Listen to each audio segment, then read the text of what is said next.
A box of biscuits, a batch of biscuits, a box of mixed biscuits, a batch of mixed biscuits, and a brief beef brisket. Oh, we're on? Okay. Welcome, ladies and gentlemen, to this month's edition of the Absurdity Observer. I am your host with the most, Mitch Varrigan, and I'm dressed like I want to feel today. My therapist thinks that that's what I need to do, so this is Mexican vacation. Now, I guess we're going to get to observing the observer today, but I'm not going to let it affect me like I do most times because my therapist says that I'm oversensitive and that is not a good way to go. So, here we go. 300 doses of COVID-19 vaccine designed for animals arrived at the Toronto Zoo in mid-March for 146 animals to be inoculated for COVID-19.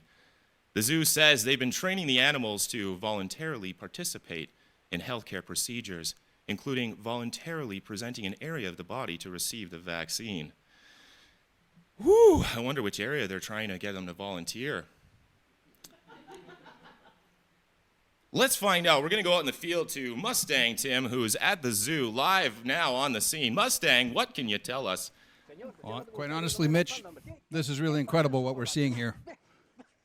Oh my God, is that a male or female? This is beyond belief what we're seeing here, Mitch. Okay, and yes, back to you in the studio. Wow, Mustang, that is incredible. Liberals and NDP strike deal to keep Canada under Trudeau rule until 2025? Oh, man. I wish Jack Layton was still alive. The FDA turned over thousands of documents related to its review of the Pfizer-BioNTech COVID-19 vaccine in March, revealing numerous safety concerns. The documents showed there were 1,223 fatalities and 42,086 reports of injury in the first 3 months of the vaccine, but the number of doses shipped has been redacted, meaning the incidence rate cannot be calculated. Oh, isn't that convenient? Perhaps most concerning finding was the lack of safety surveillance. Pfizer never bothered looking into myocarditis rates in young people and therefore never picked up on it. Pfizer only looked at adults in these documents. And most cardiac effects were considered to be released in the vaccine unless they occurred within 24 hours. And myocarditis typically takes about 2 or more days to appear. Oh my God. The Ontario Ministry of Health and the Office of Doug Ford are already preparing for masks to return sometime in the fall around November. To be blunt, masks are not going away. We are just in the temporary situation for the summer months until seasonal infections rise again, said the source to elect Conservatives. Infections are undoubtedly going to rise. Cold, flu, a new COVID variant, it's bound to happen. Well, I know somebody who is going to be very upset to hear this news. We're going to go out to the field to our friend of the show, Mustang Tim. Mustang, how do you feel about this news? How do I feel about it? I think it stinks. That's what I think. Watch this. Mustang, are you sure you know what you're doing right now? It seems like you're trying to light this Oh, forget it. All right, Mustang, hopefully that wing will be flying again soon. CBC pulls another false news story. CBC had falsely reported that the convoy was heavily funded by foreign entities, the implication being that foreign enemies and terrorists were funding the protests. It turns out that this was completely made up. This is the second time CBC has been forced to pull a false story. On February 3rd, the network corrected an earlier television story suggesting Russians were behind the Freedom Convoy. Get it together, CBC. Come on. DuckDuckGo destroys brand by embracing censorship. What? DuckDuckGo has claimed in a tweet that they are rolling out search updates that downrank sites associated with Russian disinformation. Oh man, now I gotta set a new browser as my main browser, you know? Like, if it isn't enough, I need a new password for every single thing, you know? They want me to sign up and make a commitment. Once I make that commitment, now they screw me. Thanks a lot, DuckDuckGo. Can't wait for hunting season. Finally, Hunter Biden's infamous laptop confirmed to be authentic in New York Times report. Hunter Biden's laptop story was considered to be Russian disinformation, according to dozens of former intel officials. The story was banned on Twitter and heavily censored on Facebook. They admitted that they had no evidence upon their suspicion, just that the story had hallmarks of a Russian disinformation campaign.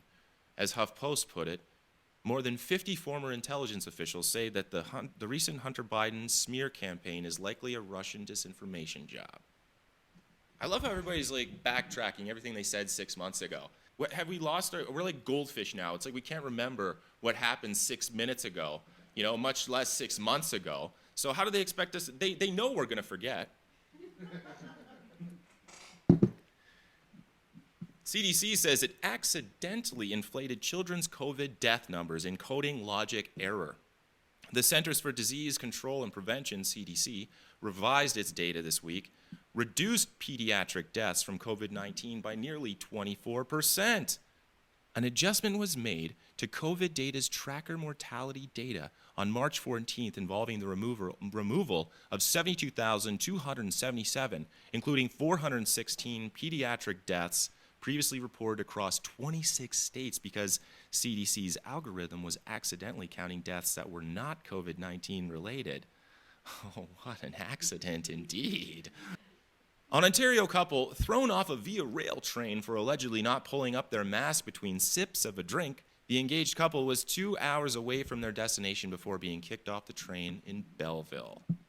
Man, oh man. Well, I guess we got to throw it out to our reporter in the field, Mustang Tim, who's riding a train right now. Isn't that right, Mustang?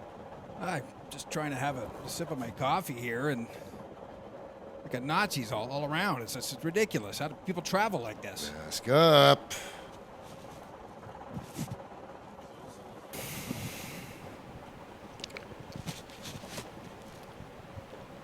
Hey, keep the mask. Sakes. God, Just doing my job. honestly. Don't let me see that. All right, thanks very much, Mustang Tim.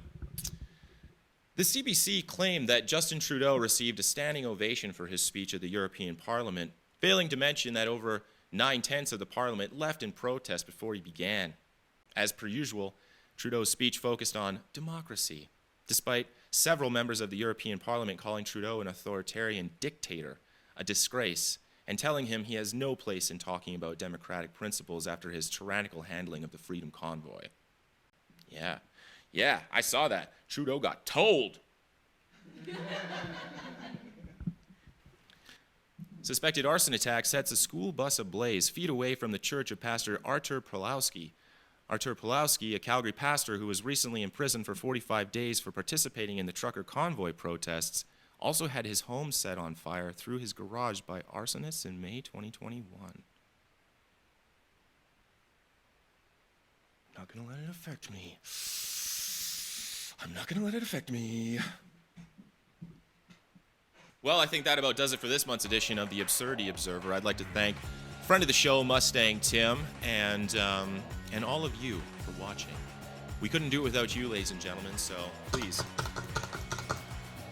keep tuning in. Get yourself a pen, get yourself a mug, buy yourself a t-shirt, a toque, all that good stuff. I know spring's on the way. That doesn't mean you can't still wear your party toque, okay? You should, all right? Everybody should wear a party toque, right, Mustang Tim? He knows. He learned the hard way. Don't be like Mustang and learn the hard way too. Man, I talk too much. Even if this got you down, summer is on the way, okay? We're having a bit of a sleet and freezing rain warning today, but like I said, I'm in Mexico, so that's not affecting me. But very soon, we're going to be planting our gardens, and we're going to be growing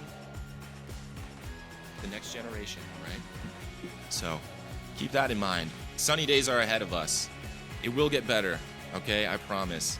That's not just the Zoloft talking. All right. Thanks for tuning in. We'll catch you next month for more absurdity. Till then, bye-bye. All right, let's cut it.